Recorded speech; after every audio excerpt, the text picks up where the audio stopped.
अरे चुप रहो। सोशल मीडिया पे अभी के समय में एक गाना वायरल हो रहा है। जो गाना इस प्रकार है, इसको सुनिए पहले।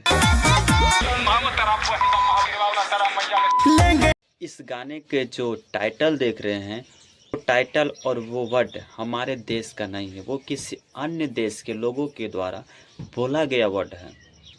इसी टाइटल और इसी वर्ड को खेसारी लाल के राइटर अखिलेश कश्यप ने मोडिफाई करके भोजपुरी में एक बहुत ही शानदार गाना लिखे हैं, जो बहुत ही कॉमेडियल और बहुत ही मज़ेदार गाना है। भोजपुरी में जब भी कोई ट्रेंडिंग टॉपिक आता है तो उस पर अखिलेश कश्यप गाना जरूर लिखते हैं, इसीलिए तो भोजपुरी में जानने वाले राइटर के नाम से फेमस है। इससे पहले भी एक गाना लिखा था जो अरविंद अकेला कल्लू को दिया था, वो गाना ये है। हम लभर जी पर रहो।